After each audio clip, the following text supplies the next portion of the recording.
Okay, so welcome back. We're now heading across the English Channel, and we're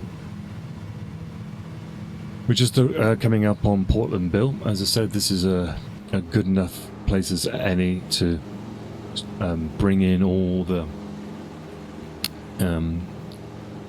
stream of Dakotas. Is a good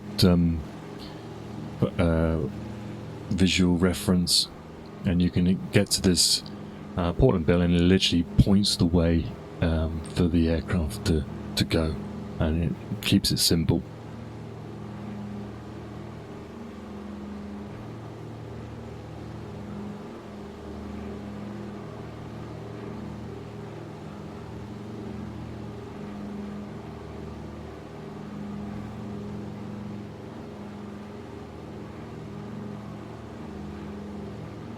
So the flight time is going to be about an hour, so we're just going to, I thought on the way across the English Channel we can actually talk about the C-47.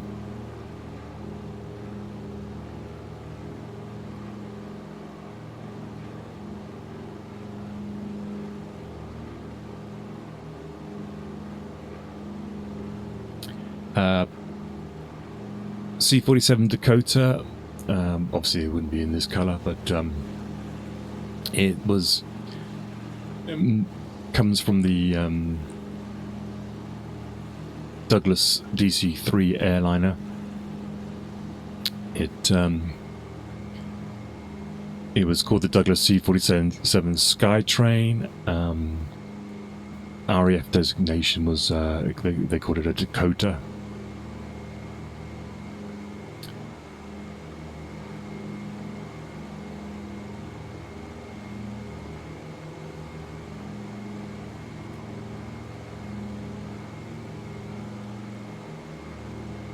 By the way, if you guys want to help out with any of the information that I'm giving, and you can come down to join the Discord channel, and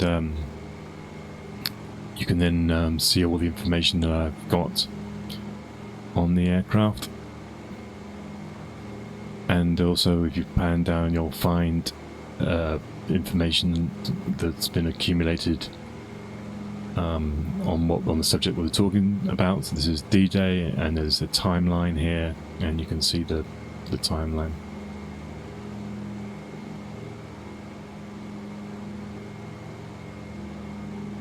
So this is the workhorse of the sky. It was used for troop transport. It was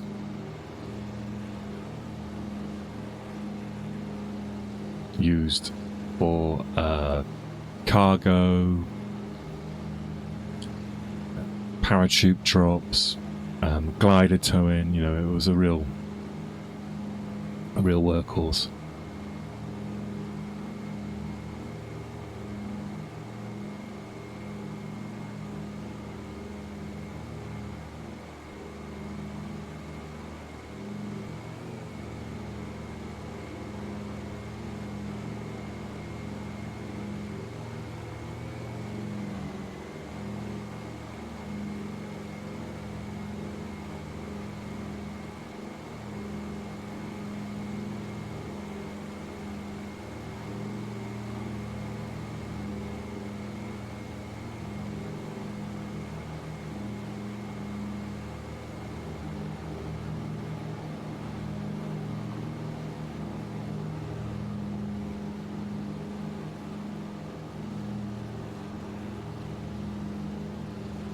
Two Pratt & Whitney engines, the R1830 twin Wasp radials, and 1,200 horsepower. Usually contains 28 fully equipped troops, plus the pilots. Cruise speed of 160 miles an hour. We're doing almost 200 knots right now. This is a modern version.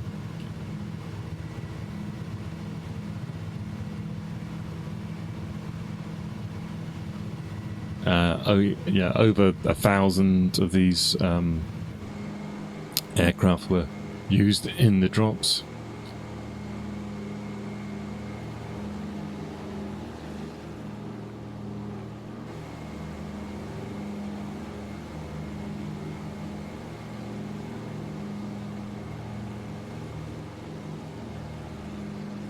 And these were used over the course of D-Day to drop something in the region of 13,000 men onto the Cotentin Peninsula, divided into 2 divisions. And as it says on the bottom there, look, Eisenhower said it was one of the 4 key weapons of the war. There was the Jeep, the bazooka, and the atomic bomb, and then this thing.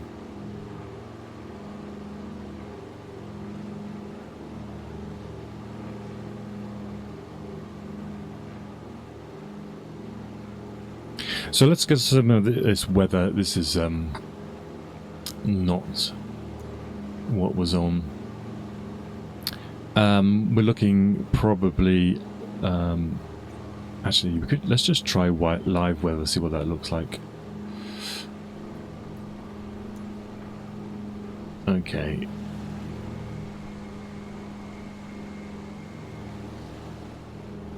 Yeah, we're not going to use that then. Let's see if we can put in on the evening of June the 5th and the 6th. It was broken clouds. So let's put that in, and the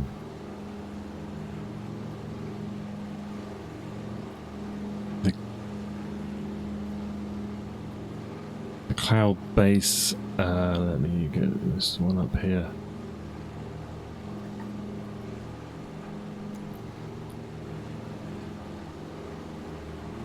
That's the first one. That one there, is it? No, this one. The bottoms, well, we know from the other side, Pegasus Bridge side, it was around about 2,000 feet.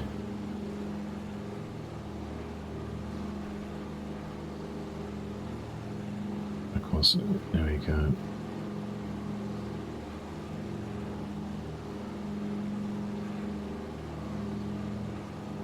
And the tops probably maybe there. I don't know what's going on here. Why is that controlling the wrong one?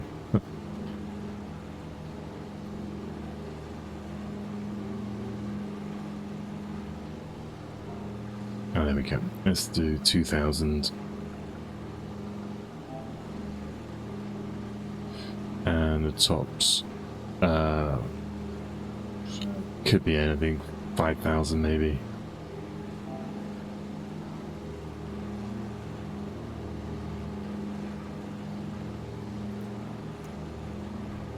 So already we're seeing that we're in cloud banks already. Let me just see if we can make it a little bit better for the stream.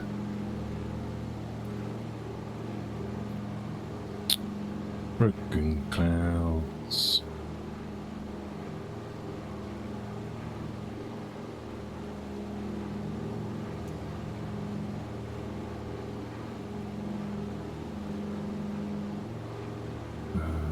And, wrong one. That's the one. Let's there we go. Just make it a bit more dense.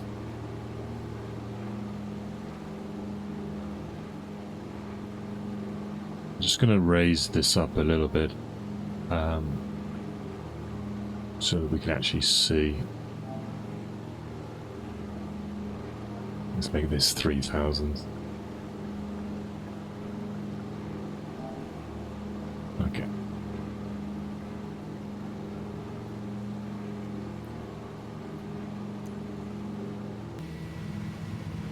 So we are currently at 4,000 feet. So let's come down a little bit.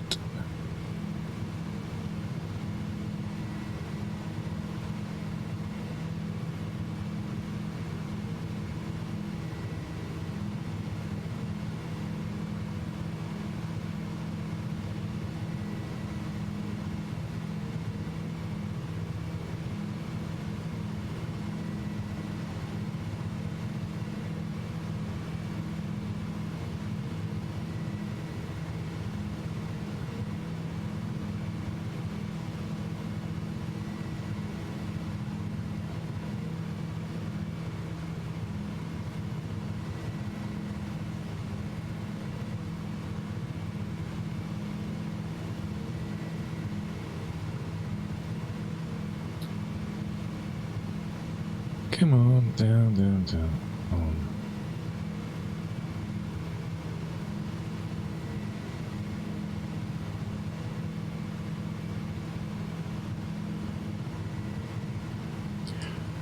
Oh, I hate this autopilot.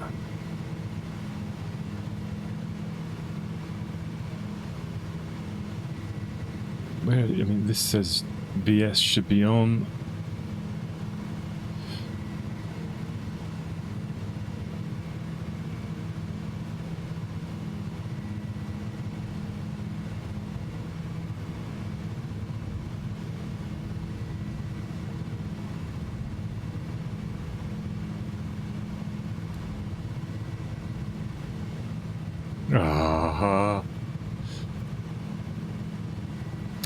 I hate this thing.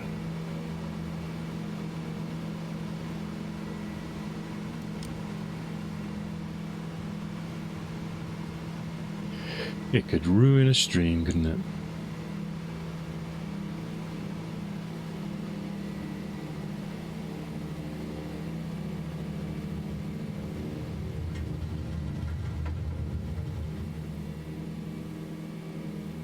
I have no idea what we're doing now.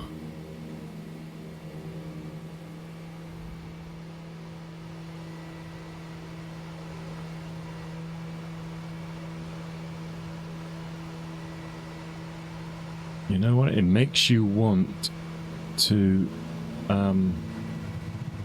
get back into the old aircraft. In fact, I might just do that.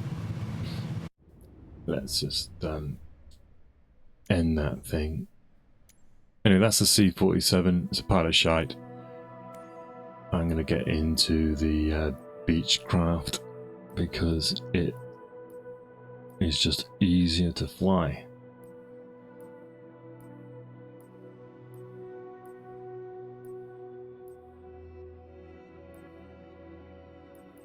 And I can't find the Beechcraft. So there's one lesson then, is not to fiddle with the autopilot.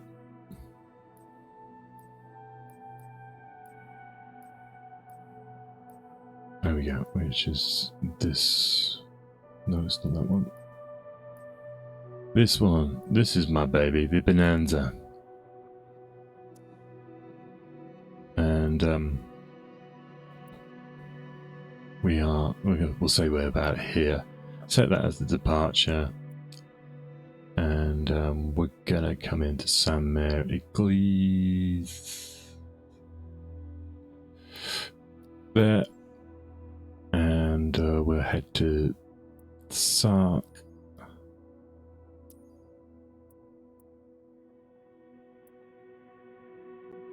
which is somewhere in here.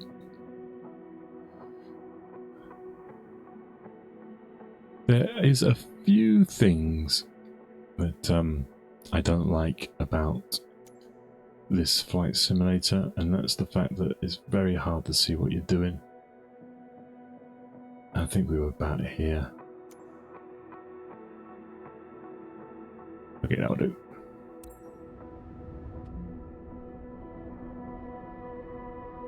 Didn't want to exit the aircraft.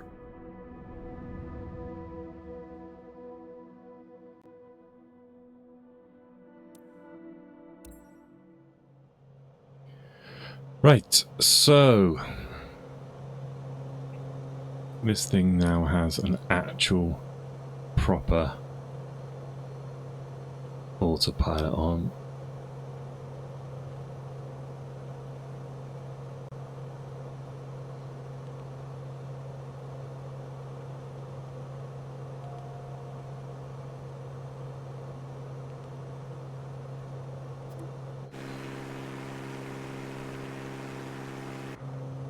He says,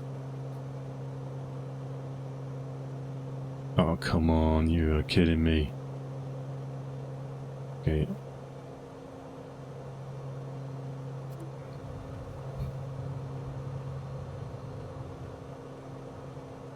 Let's get it stable first.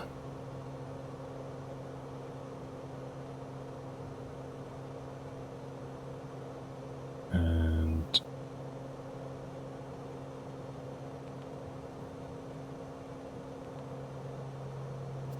there we go. Let's pull back this prop a little bit. We seem to be in the red.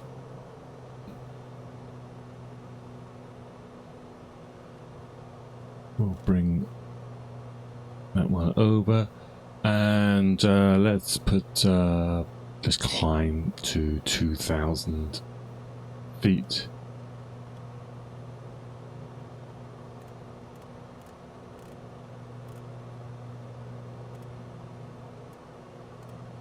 For now. Nice little VS button, and we'll give it 300 feet per minute. And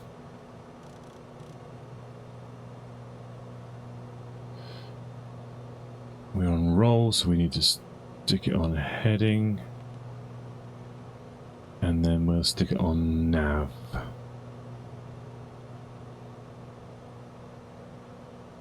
Since we're close enough to the magenta line.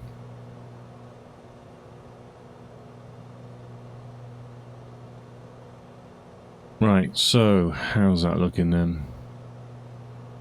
300 feet per minute, vertical speed to 2,000, GPS is on and captured. Right, so, God, it's a lot less stressful than this one.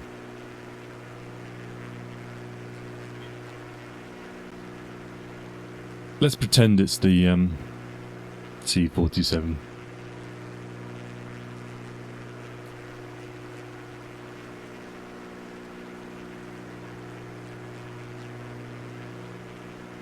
C-47, so it's the Douglas Aircraft Company. There was 10,000 of them built. First flight was in 1941. Late 1941.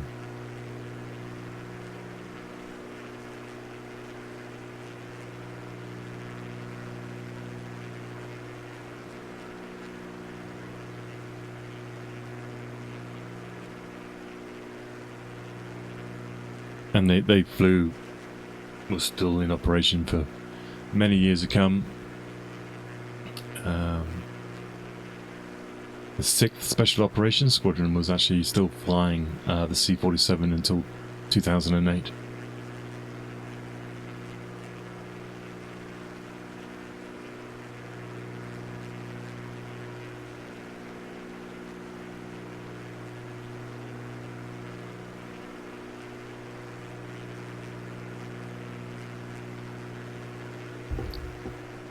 So yeah, we're on the way south now, and we're gonna get to the island of Sark soon. So it makes sense that they would have pathfinders or a submarine or resistance or something like that around the Channel Islands that could provide these guys with a beacon.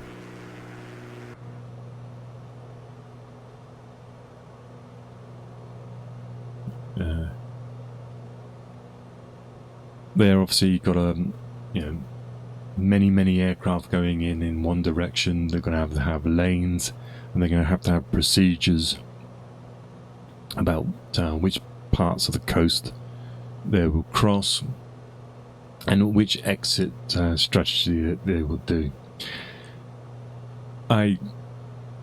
We will get to the point after the drop zone, but just before we do, there was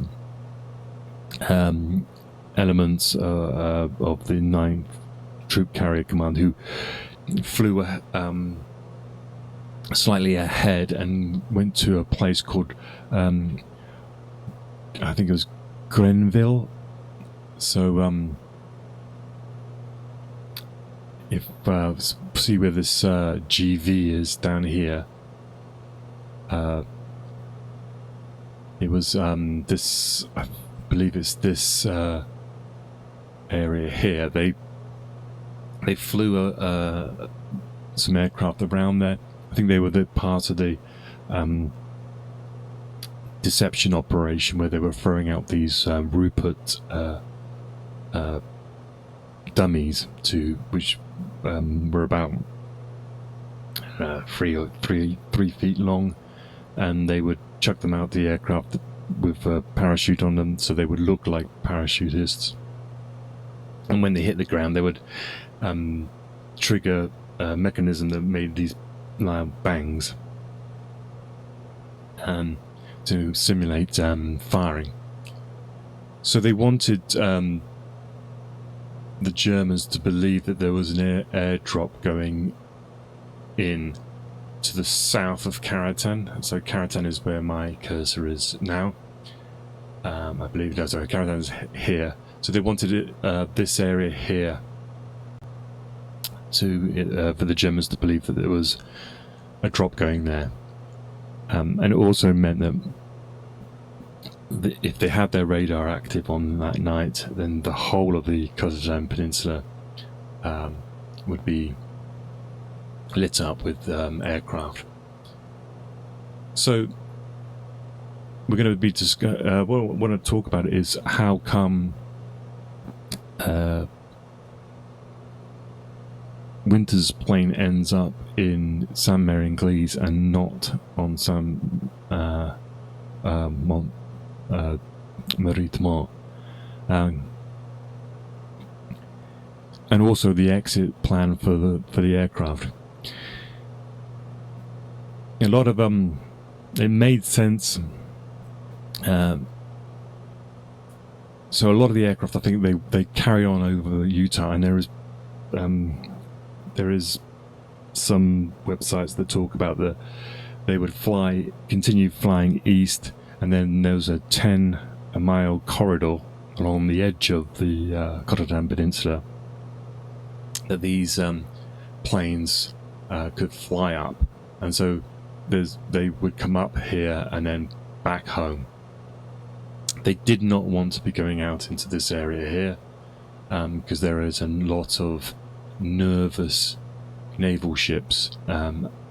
So if you're flying a 2-engine plane at night and you're flying over the fleet, you are probably going to get shot at because they would just believe that you are a bomber force. So that is one thing, but the other one I've heard is what's known as a reciprocal course, and so what that seems to suggest is that when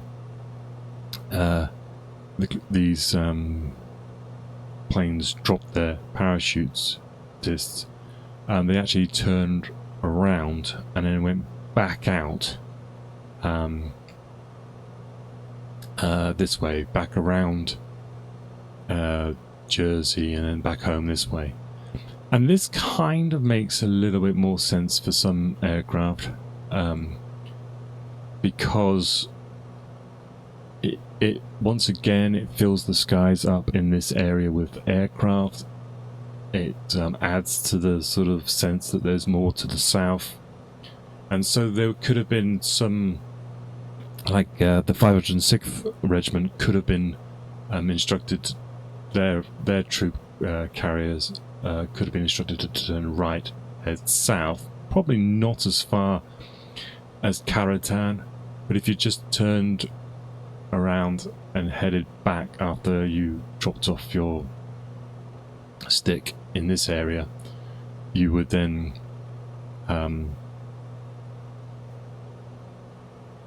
make your way back this way. There's a lot of sticks gone missing, and some of them they famously were down here in this area, and so that suggests that might have happened. You know, if you missed your drop zone, you didn't have a Rebecca signal, you turn right with the others, it's all flooded in this area, maybe you wait and you come back this side. It's hard to say, really. Some reports I've seen is that they use the estuary as a point of reference here to follow up and then to come up this way, but it doesn't make much sense for why Winters' stick is landing here. So something happens between Jersey and the coast, and it could be, as you say, we've reports of cloud banks here. You've got these estuaries that could be mistaken for the ones they wanted, and of course then you're also probably flying in groups.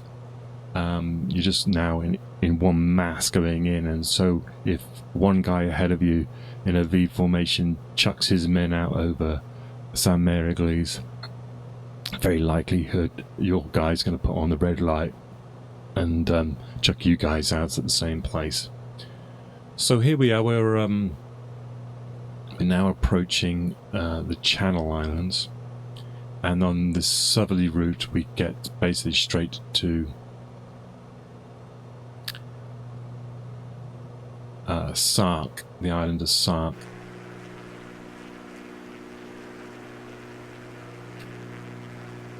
You can imagine a British submarine based here, or some commando unit that's put a beacon down on one of these islands for the airborne to follow.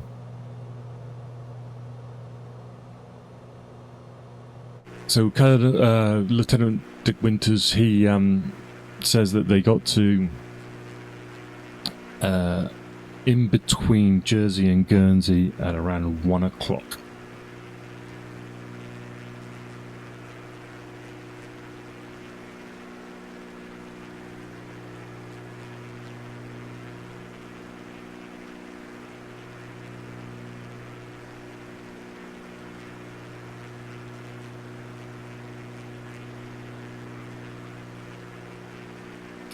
Okay, so going to take a little break here, and we'll come back with the final fly-in into the drop